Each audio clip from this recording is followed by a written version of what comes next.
Hello, everyone, and welcome. I'm Eric Krohn, and I'll be your host for this webinar. A couple housekeeping things here first. Please note that you can ask questions in the box on your screen, and you can switch to full screen mode by hovering over the video, and I believe there's some little icons down in the bottom right to let you go full screen on that. If we're not able to get to your questions during the webinar, we will respond to you afterwards. In addition, this webinar will be available on demand shortly after the live version wraps up, and we have some slides and other resources already available with it. So that being said, let's move on.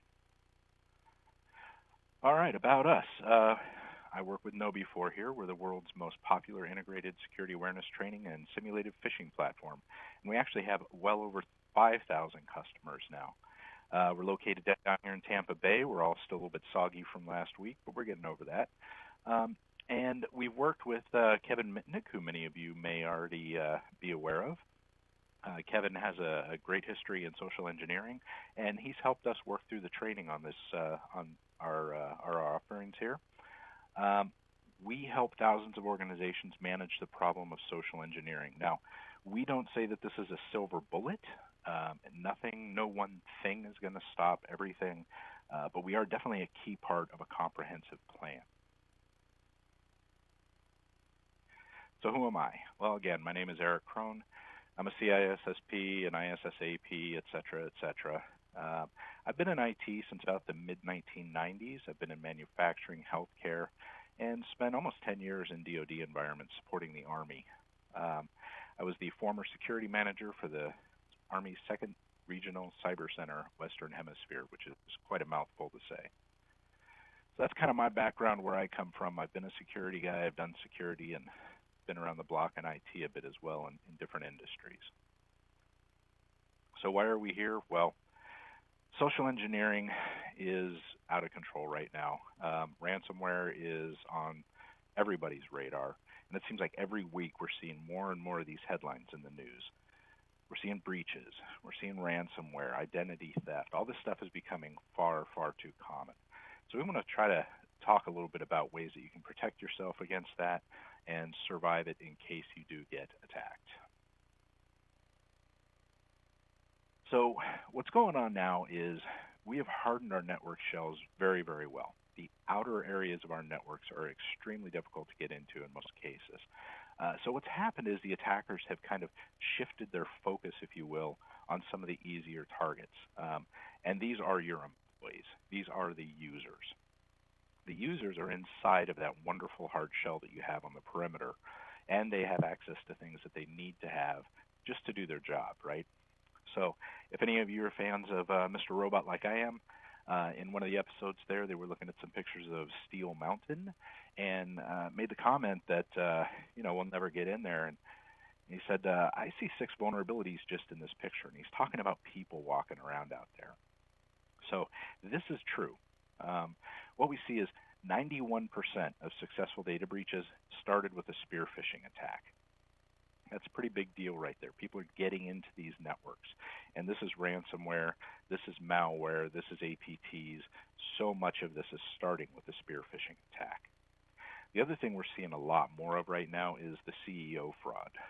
Some organizations call it BEC, or business email compromise. And it's caused about $3.4 billion in damages in the last couple years. And that's billion with a B. That's huge. And a part of that is, or related to that, is W-2 scams. This is another social engineering deal where they're trying to get with accounting or HR to send tax forms to the attackers. A lot of times they'll pose as the CEO to do that as well. And then ransomware, of course, is just running rampant right now. So healthcare has been hit pretty heavily in the ransomware side of things. What we're seeing is large and small. In this case, in some of these examples here, Banner Health had 3.7 million individuals affected. King's Daughters Health was only a 77-bed hospital. So it's small, it's large, it doesn't really matter the size of the organization. But what's happening is we're seeing them hit for not just single Bitcoin ransoms, but like in a couple of these cases here, we're talking $17,000 in ransoms in a couple of these cases. And you have to think about, as a as a customer of the hospital, how would you like to show up to have something done and find out that all of your medical records are encrypted? They can't see it. They can't read it. I don't know that I'd want a doctor working on me if they can't do that. So the cost of breaches. The cost of breaches is sort of a big deal here. I did read a study. They said it's about $4 million overall per breach. The Ponemon Institute with IBM did a report, and it came out that the average data breach cost is $158 per record. Now, if you're in healthcare, that jumps it up to $355 per stolen record. That gets expensive in a hurry. Reducing the per record cost, they found that employee training, participation in threat sharing with different groups, and even employing a CISO helped reduce the per record cost in a breach. Okay. The cost of downtime can be very difficult to estimate in these situations because there's a lot of hidden gotchas. For example, if something's compromised, people are not able to process the data that's coming in. A lot of times you end up having to pay them overtime to stay late to catch up with those things that are still happening out there. There's opportunity cost that's lost. There's reputational damage. There's a lot of pieces to the costs associated with a breach like this. So we're seeing that ransomware and CEO fraud are just absolutely dominating. In this graph here, what you're seeing is the comparison between JavaScript and document attachments and malicious URLs. The orange line being the malicious URLs where people are getting hit from. So you can see that the big issue here has to do with documents or JavaScript in email attachments. So you really need to work on that. Try to get your people to quit opening these attachments, quit doing these things that are not good in their email. This is a huge problem. So we're going to talk a little bit about CEO fraud here. This is something that happened here at KnowBe4. We had a new controller hired, a financial controller. And part of our onboarding process is updating our LinkedIn profile here. So she updated her LinkedIn profile. A few weeks later, she receives this email here. Looks like it's from Stu, who's our CEO. It says simply, did you get my previous message? She went, okay, I must have missed something. So she asked Stu, she said, hey, Stu, did you send me something that I missed? And he said, what are you talking about? So when they went back and looked at it, they found that the email headers were actually from somebody other than Stu. And the reply to would have gone to someone else. This was a CEO fraud attempt to try to get in there and start conversing with him, or with her actually, as him. So these often lead up to, hey, I need you to do this, I need you to do that, give me some information. So this is stuff that happened right here. Now, fortunately, we were able to spot it because we're all trained in this, but this stuff happens in real organizations. The interesting thing about that one was it happened right after she updated her LinkedIn account. So you got to wonder how much people are looking at these things. And what ends up happening is this. In this example, it's a confidential company. The U.S. company fell victim to a $100 million email fraud. And this is one of those, somebody gets an email from the president of the company or the CEO and says, hey, I need you to transfer some money over here. And they do it without checking, without picking up the phone. In this case, 74 million of the 25 million had been recovered, but 25 million is still floating out there in these different bank accounts. Now, if you do the math, it doesn't add up to 100. I don't know what that extra million is, maybe processing fees. Can't really tell you, but you kind of get the idea here. Sometimes you can get some of that money back, but very rarely do you ever get it all back. Another example just happened last week. This was $44 million in a single CEO fraud attack. So this was Leoning AG. They manufacture wiring harnesses. It's a German company. And what's unique about this case is the attackers actually got into the network. They spent some time in there. They researched. They looked at documents. They watched who was able to make these large transactions, which subsidiaries of the big company were able to do that, and what the processes were. And who knows what other information they took as well. But they ended up getting one of the CFOs there in Romania to transfer $44 million out. So again, this is unique because they had been in there and seen a lot of the things that are going on and actually looked at the processes and procedures to make it more real.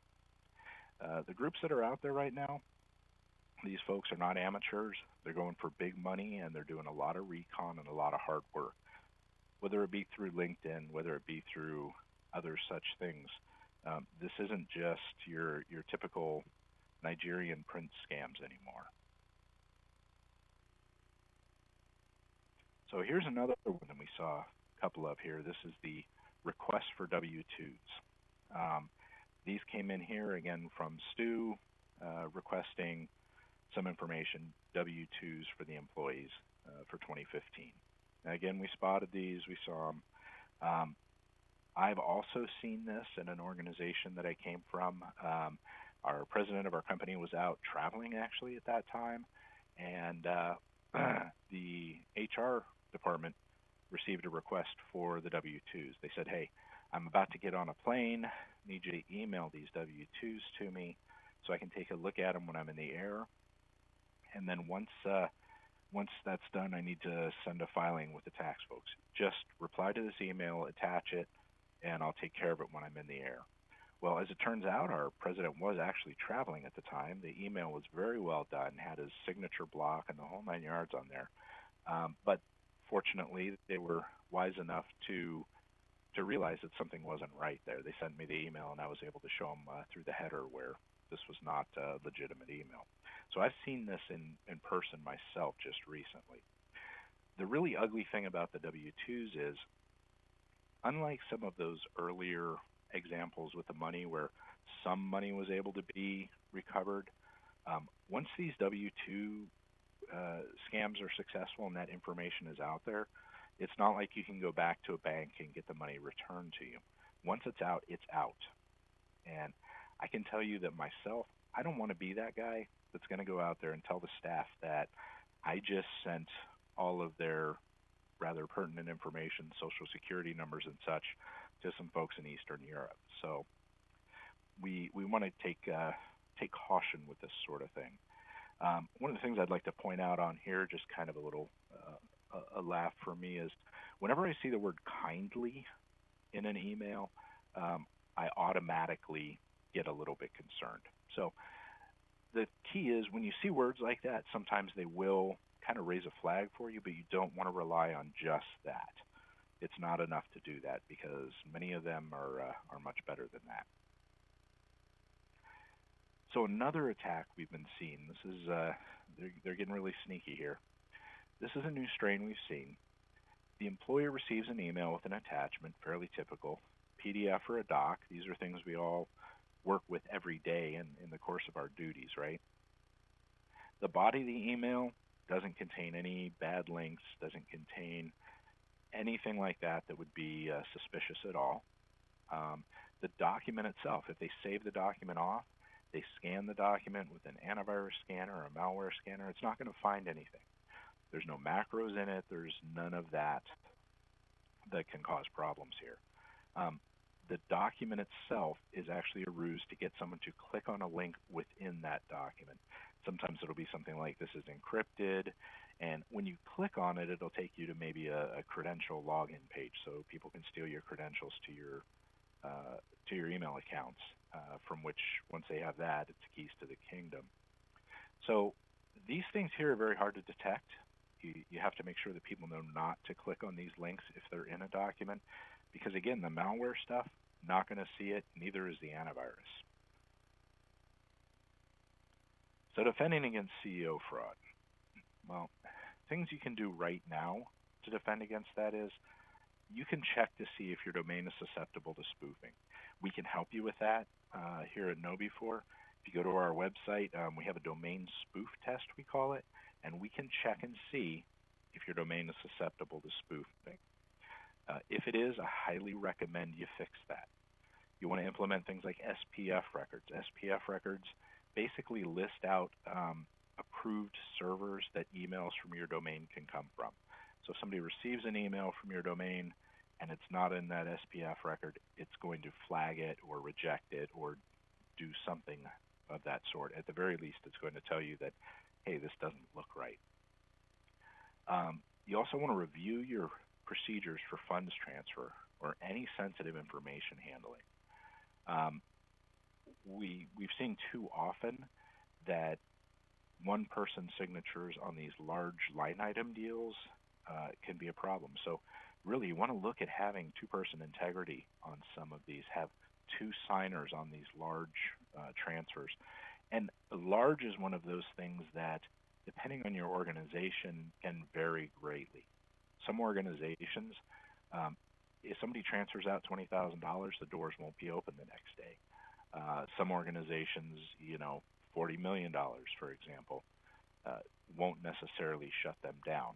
Whatever it is in your organization that is a large amount to you, you should really consider having procedures for two factors or two signatures before something is transferred. The other thing you can do is, I can't say it enough, a pick up the phone first policy. So you get an email from the CEO says, hey, I need you to transfer some funds. I need you to transfer X dollars to this account. We're doing a hostile takeover, et cetera, et cetera, et cetera. You pick up the phone and you call that CEO and you go, okay, just wanted to verify before we do this. I was talking in Orlando a couple weeks ago, and one of the ladies there raised her hands and said, we've run into this, and what happened is our CFO didn't pick up the phone until afterwards.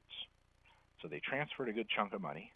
They picked up the phone, called the CEO, and said, hey, I did that for you. And the CEO said, what are you talking about? So they were able to recover their money because they were on top of it very quickly. However, it took them about 8 days to get that transfer stopped and reversed to them. So even though they caught it quickly, it still took them a while to get that money back. So pick up the phone first before you're going to transfer any large amounts of money or sensitive information. And most importantly, educate your top leadership ASAP, even if you can't fully train them right now. It's not a substitute for the full training, but if you can let them know, send them a couple of examples of things that are going on. Hey, this is happening, so be very cautious about this, and make sure that they're aware that this is a thing. That'll go a long ways towards helping out here. Again, not a replacement for the full training. You need to train them fully, but things you can do right now, that'll help a great deal. So moving on to ransomware. Ransomware has been something else this year. This chart here, you can see the growth of ransomware here in 2016. On its way to be $1 billion business. It was $209 million in the first quarter of 2016. It's growing so strongly largely because it's very low risk and has a high return on investment. These folks, they don't have to put a lot of stuff out there, and they're making the money. They've even recently come up with a ransomware as a service model that's done through profit sharing. Up to a certain Bitcoin amount, you end up sharing so and so much of the profit with the bad guys. So basically, you come to them, you give them some email addresses. They take care of the whole infrastructure. They take care of the whole back end. They take care of collecting the Bitcoins. Everything is there as a service. So this is some pretty significant stuff that's going on here, and it's only getting worse. This is why it's so important that we get in front of this so that we don't become victims. So history and evolution of ransomware, you can see this starting back about 2013. The big one was CryptoLocker in third quarter of 2013. You can see as it's moving forward how many more major variants we've had here. Look at 2016, for example. They're just stacking up there. We got Locky, we got Jigsaw, we got Cerber. We have all of these ones that are running around out there right now, and they're just coming out with new ones. It seems like every day now. they've gone pro. Thing is, these are run like businesses now. These are in Eastern European office buildings, and people, they go to work, they park in the parking garage, they go upstairs, they have a lunch room, they hang around the water cooler and talk about Game of Thrones. They do all of the things we do here in our normal everyday business.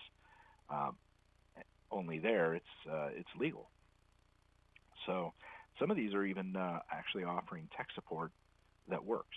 So you get hit with ransomware, all your stuff is encrypted, and you can talk to them. Sometimes they'll negotiate some of the fees. Sometimes they will prove with one or two files that you actually can decrypt them. Sometimes they'll help you buy bitcoins. Not everybody knows how to do that. So this has really turned into a big business. So this is just kind of an example of, this is called the RAP quadrant. This discusses or shows how antivirus is working, how well it works. The point here is endpoint protection doesn't catch it all. Okay, antivirus can't catch it all. This is a big business. There's lots of new stuff coming out, and the average window of exposure is about 17 and a half hours before they can get new signatures out to deal with that new type of ransomware or malware. This is why we say defense in depth is a must against these things here. You have to have the endpoint protection. You have to have the perimeter protection. You have to have all of those things in place. So when do the end users click on phishing links? Well, within about 60 minutes, and any of you that have seen this sort of thing go around know what I'm talking about. 54%, or almost 55%, have clicked the links. We see this all the time in our simulated phishing attacks. Typically, we won't run a campaign, or we don't suggest running a campaign for more than about 3 days, because by that time, everyone has just clicked on everything. And quite honestly, within about the first 8 hours, people have really clicked on almost everything they've gotten.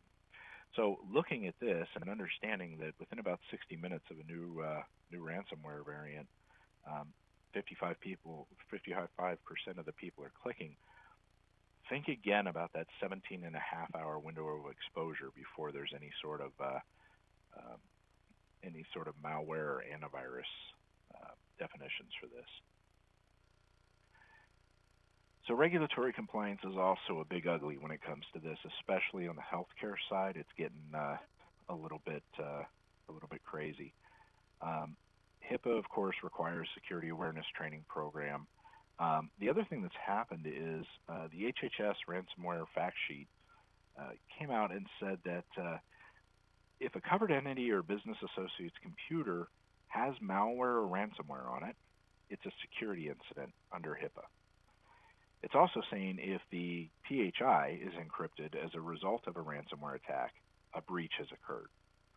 So you can argue that with them. You can make a case of a low probability that the PHI has been compromised. Say, for example, it's already in an encrypted state, et cetera, et cetera. But their point is somebody has taken that data and they have then encrypted it and then returned it. So they've had possession of the data. And honestly, you don't know, have they exfiltrated any of that data, et cetera. So I don't know about you guys, but I don't necessarily want to be the one explaining to the HIPAA folks and trying to make the case that this wasn't a breach. And of course, if it's a breach and you got more than 500 or more individuals, you got to go to the feds and the media within 60 days. Nobody wants to be that guy. Besides the healthcare, there's a lot of other regulations and frameworks that require security awareness training. I'm not going to go through all of these, but it's important because they recognize that security awareness training can work if it's done correctly. The problem is most people just check the box for compliance, okay? If you're going to have your people go through the training anyways, why not make it count? Why not make it reduce your risk? So how ready are you? Well, this was a comparison, this infographic's a comparison of a survey we did in 2014 and one we just wrapped up here in June of 2016. it's interesting to see most of this stuff has grown or stayed the same. 93% expected to increase over 88% in 2014. We're seeing that happen. 61% think that email attachment pose the biggest threat. Well, we see that happen too in one of those earlier slides. 38% have been hit by ransomware compared to 20% in 2014. That's almost double. That's a pretty good jump in folks that have been hit by ransomware. 65% now know somebody who's been hit compared to 43, etc. So this is going on pretty significantly. It's continuing to grow. What's interesting is 89% still consider security awareness training the most effective protection from ransomware, immediately followed by backup. And I would say that protection is actually going to be the awareness training, recovery is going to be the backup. But those are kind of the two key things that people focus in on here. So 62% of companies lack the confidence and the ability to confront the ransomware attack, okay? So what you have here is you have about 38% of the folks that that say they're very confident that they can confront the ransomware attack, but that still leaves a lot of open stuff there. One of the things I like to ask is, even if you could confront it, and a lot of people consider confronting it restoring from backups, how long would it take if you could? Do you really know it? Have you tested your backups? Have you tried to restore? You really need what we call weapons-grade backups to succeed in this. So increasing the confidence, train your users. This is your front line of defense. This is going to be where people don't click on things and don't start it to begin with. Technical solutions are great, but technical solutions typically happen after somebody has clicked on something. You want to stop it right up front, okay? Again, weapons-grade backups. Backups don't do any good if they're encrypted. There was a police department, I believe it was in Texas, that contracted some ransomware. It encrypted a whole bunch of their stuff. They said, we're not paying. And then they realized that their backups were actually encrypted as well. And they ended up paying. So you've got to think about that. The other thing you got to think about with your backups is, do you have the space to restore your backups, even if you can't get to them? I've seen it happen where there's just not enough disk space to restore the files that you need without deleting the ones that are there and destroying any evidence potentially. Or my preferred method is to try to do the restoration while you're also trying to do things with those other files, because if you get 2/3 of the way through a restore and find out that it's not working, you're going to be under the gun. A lot of these things are time boxed, and you don't want to be in that situation there. So you start your restore while you're also doing other things. Just make sure they're working. Make sure they're isolated from the network and not everybody can get to them. Another key one is enclaving the network. There is no reason typically to have the marketing people be able to access a SQL server. That's the kind of thing that keeps me up at night. There's just no reason for that, right? But a lot of organizations run very flat networks. In these cases, if malware takes root, they can get out there and they can start hitting these other boxes. Now, we know that server, in some cases, has the ability to spread to map drives, and even it has the ability to spread to unmapped drives as well. So you really want to limit the exposure by enclaving the network. And similarly, least privilege. You want to do that on the shares. You want to do that through ACLs. It's kind of like enclaving, only through access control lists. Not everybody should be an administrator. I know this is just a time-worn battle that we've all fought over the years. But we all know the less access users have, the less malware can spread. Consider this a lot if you're in an SMB and you have, like a common share, like an S drive, okay? You don't want, again, I'm going to pick on the marketing people, but you don't want the marketing people to set something off that's going to go encrypt the accounting people or some other group's items. So you need to keep them compartmentalized wherever you can. You also want to monitor the network.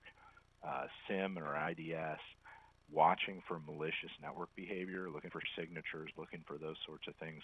That's absolutely important in these sorts of things when they get kicked off. You need to have these alerts. Things need to pop up and say, hey, something's going on here.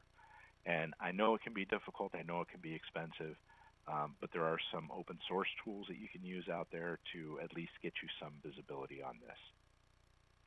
Another thing is keep up with the patches. I understand sometimes people falling prey to a zero-day vulnerability, but there's really very little reason for somebody to be compromised due to a month or 2-month-old vulnerability that has patches available. You've got to stay on top of that. And you've got to do more than just your OSs. You have to remember the applications as well.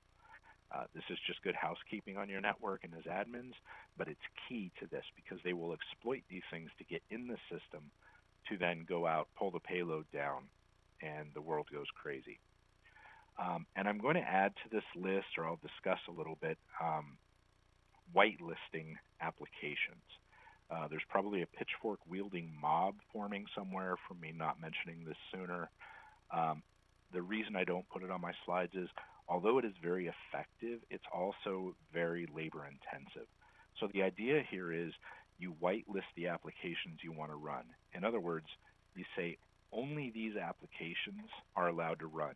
Any other application is not allowed to run. Well, you find a lot of people that are going, oh, I need this, I need that. You know, the marketing department just has to have Spotify to get through the day. But you end up running around doing a lot of that. Now, it is highly effective. It really is. But not everybody has the kind of resources they can put into that. So protecting our current businesses, it's all about defense in depth. Okay. This graphic is kind of top-down view of the layers in defense in depth. You got your perimeter. That's going to be things like firewalls and IPS, proxy servers. Your internal network, you're looking at IDS, enclaving, SIM, and ACLs.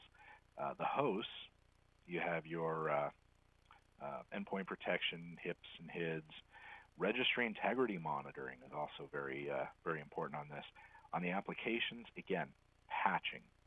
A lot of places miss the applications when it comes to patching, and then application whitelisting. And then for your data, things like DLP, data loss prevention, or FIM, the file integrity monitoring can be very valuable with this as well. Now, all around this is your policies, procedures, and awareness. All right. And the way I look at it, awareness leads to the policies, which lead to the procedures.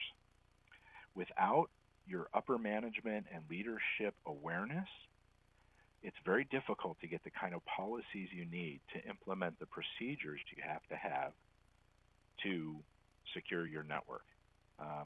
In other words, if you don't have leadership buy-in, it's very hard to do a proxy server that limits internet access. So you have to do that. Making the leadership aware can also help you get budget for your security initiatives.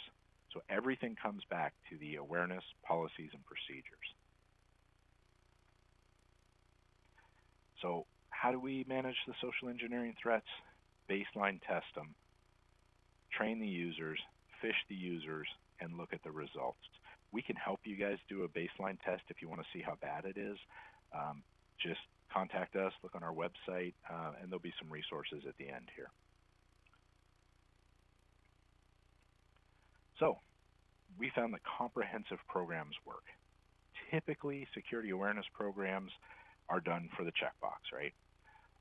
We know we have to have them, so that just gets done. Well, what we found is that a lot of organizations don't really understand how serious the threat is. Rather than getting everybody in a room and just sitting them down with coffee and donuts, you need to have a comprehensive program with respect to your security awareness program. Develop a coordinated campaign. Training on its own, you usually do that once a year for compliance reasons. That's not enough. Just phishing people isn't enough either. If you don't teach them what to look for, You're just phishing them for the sake of phishing them, and sometimes they'll get very frustrated with that. Together, though, if you work them together, it can make a huge difference. The other thing about training is it can lower the numbers, but not for very long. People who don't use what they've learned tend to forget it. So the baseline phishing test, this is where we set up a baseline, okay? People need to understand that you need to measure this stuff. There's the old saying, you need to measure it if you're going to manage it. And even if you're already doing phishing on your own, we need to understand, what are you doing to measure the impact that it's actually having, okay? It's important to do that so you know whether or not people are actually learning from it. And then training. We train everyone. We believe in training everyone from the top down. Now, we do have a couple of different options. Say for the executives, we have a 15-minute, a 25-minute, and a 45-minute interactive online training for people. So in order to create that culture, everybody has to hear the same thing, everybody from the top down. And then when they talk, it tends to resonate. They need to understand the mechanisms of what's going on, not in detail, but they kind of need to know more than just don't click on stuff in an email. And the other thing I want to talk about here is we don't do a wall of shame.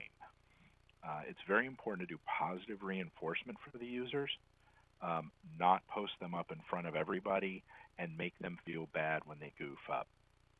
That doesn't work very well either. So everybody needs it, and that will help you greatly. So the other thing you got to do is you got to fish like the bad guys. And I know some people are concerned about this. They don't want to seem like it's the bad guy too much. But the bad guys are using these tactics. And it's important to inoculate your people to what it is that's actually happening out there. Now, in our case, we believe that the full random phishing attack is what you want to do. Now, what this means is you get a random person gets a random email at a random time. Not everybody in the organization gets a phishing email at the same time, because that leads to what's called prairie dogging. People pop up and go, hey, man, don't click on that link. They see this, and that doesn't give you a true indication of what's actually happening. So everybody gets a random one at a different time. Makes a big difference in what you're doing. You can also leverage things such as our Scam of the Week and Reported Phishes of the Week categories. We have some newsletters that go out. You can sign up on our page or look at our blog and fish them with the actual current stuff that's happening. You also want to personalize the emails. Just adding their first name isn't enough anymore. They see that a lot just in regular emails. But you want to make it entice them.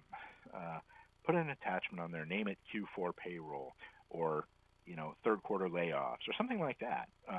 Pretend that you mistyped it to someone else, and their boss was supposed to get it, not them, et cetera, et cetera. Don't intentionally create errors on the simulated emails. The bad guys aren't doing that anymore. These aren't misspelled garbage. You don't want them to rely on these errors as the only indicator. And just because something doesn't have misspellings does not mean it's safe.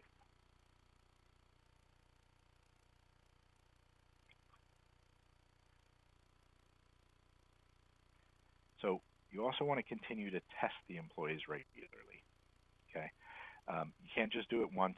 You have to continually train them, test them, and then look at what's happening. I believe very strongly in point of failure training. If somebody clicks on something, it takes them to a landing page and says, hey, this is how not to do this in the future. They'll remember that. Even if you're getting it down to decent levels, that doesn't mean stop. One of the things you can do is you can vary the difficulty of the attack. We have several hundred of them in our system that are rated from difficulty from 1 to 5. So you start them off with the easy stuff. They're going to feel good about, ooh, saw that, and then you get them confident and make it a little bit tougher. You want to make this a game. You want to make it enjoyable for them when they do right. You don't want to make it feel horrible when they do wrong. So we call it new school security awareness training. The old school stuff just doesn't hack it anymore, pun intended. Employees are frequently exposed to sophisticated attacks now, and they need to be exposed to that through the training as well. They need to understand this. It's not just the basic stuff it was a couple of years ago. You combine that training, the phishing, and measuring, and what we have here, this graph, is a representation of 300,000 aggregate users over the course of a year. So they started out right around 16% is the average for the initial baseline test. You can see during the training, yep, it drops it. Typically what would happen is if you don't continue to reinforce that training, that's going to jump right back up. But by continuing the reinforcement through the simulated phishing attacks, 12 months later we were down to just over 1% clicks. That's extremely good. So this does and can work. So these are the resources I told you about. We have a ransomware hostage rescue manual, the free phishing security test. We can set up a test and see the initial percentage. This can help you convince your boss, your leadership, that this is actually a problem. We also have a phish alert button for Outlook. You can put this in your Outlook browser. It's an MSI. It's installable. The user highlights the email. If they wonder if it's a simulated or if it's a phishing attack, they can highlight that. They click the button. It takes it out of their inbox and sends it to somebody that you designate, just to make sure that everything is looking good there. You want to make sure it's out of there so they're not tempted to click it later. You can then take a look at it and say, hey, yeah, this is a problem, or no, good job, you spotted that. And finally, the free domain spoof test. I talked about this initially. This is to battle the CEO fraud. We can see if we can spoof an email address in your own domain. So I think I want to answer some questions here. I want to say thank you for all being here. I hope this discussion has kind of helped prepare you to survive the waves of social engineering attacks that are happening right now. They're out there. There's a lot going on. So hopefully you guys have picked up a little bit. So go into some questions here. Let me see. Let's see, one question. Do you have to whitelist your domain to get the phishing emails through? In some cases, yes. We have to have you whitelist our domain if your stuff is set up well. That can sometimes catch it in the spam filters. A lot of times if it doesn't stop it, it delays the delivery of that. So we do want to whitelist us getting through there. That way we can successfully phish your folks. Let's see, another one. Should you have different awareness training lessons for different employees and departments? The answer to that is yes. So some departments deal with different things, right? Just the basic security awareness training isn't necessarily enough for everybody. If you have people that handle like credit card information, your sales group, they should have some PCI training as well and safe handling of that sort of information. Likewise, people with medical information, they should have some safe handling of medical record training. We offer a whole slew of different short, very specific sorts of training for just that reason, because different departments are going to be exposed to different threats, and you need to do that very specific to that. So everybody gets the overall big picture training, and then those specific departments should definitely have something tailored to them and the threats they're facing. Let's see. How can we educate C-levels who are too busy for training about these threats? And how do we get them to care about educating not only themselves, but also their users? Well, first of all, you can send them some emails, show them that this stuff is happening. You want to cite some recent examples. You can get those anywhere on the internet, the stuff that's going on. You want to do it a little bit slowly, get them used to it. And then you also, a lot of C-level guys, they may not be able to take a full 45 minutes or an hour to sit down and do a training course. So we offer, again, several different iterations. We have a 15-minute, we have a 25-minute, and a 45-minute in the basic security awareness training. So let's see. How often should a workforce go through some form of security awareness training? And should security and social engineering attacks be included as part of the regular vulnerability testing? All right. So how often should they go through some sort of awareness training? At least once a year for the awareness training piece. However, you want to continue to reinforce that and do these mini trainings, if you will, point of failure trainings as the year goes on. Okay. The other thing that you can do is we have a bunch of templates that are not necessarily phishing emails, but they're also, hey, tips and tricks sort of thing. You should know about this, you should know about that, and we can just educate that through the email as well. So you set it up like you normally would a phishing campaign, but instead it's just educating them. And then should social engineering attacks be included as part of regular vulnerability testing? I think absolutely. It is a vulnerability. It's like any other vulnerability in your organization. You need to check that. You need to test that because the bad guys are going to use it. They can use it and they do use it. And let's see, share tips on how to avoid offending employees when we conduct phishing test events. Okay. A lot of that comes into the messaging of it, all right? It's very important to let these folks know that you're not trying to get them because you want to be sneaky. You're trying to educate them and you're trying to inoculate them against the real threats that are out there. This isn't a we're trying to set you up for failure. This is a we want you to be, the best employee you can be, and it's very important that this stuff is going on. So we definitely need to talk to them a bit about this, and we need to message it in a positive way. Not, hey, we're going to try to get you, we're going to try to cause you to fail. But these are going on. You can also do some fun things. You can do interdepartmental contests, for example, the lowest click rates get a free lunch or something along those lines. And those really help do the positive reinforcement here. And so that's about all I really have time for in the questions here. We appreciate your time. Again, if you've asked a question, we will respond to you via email after the webinar. Really appreciate you taking the time to listen. If you have any questions at all, drop me an email or an email to info@knowbefore.com and we will get back to you. Thank you very much for your time.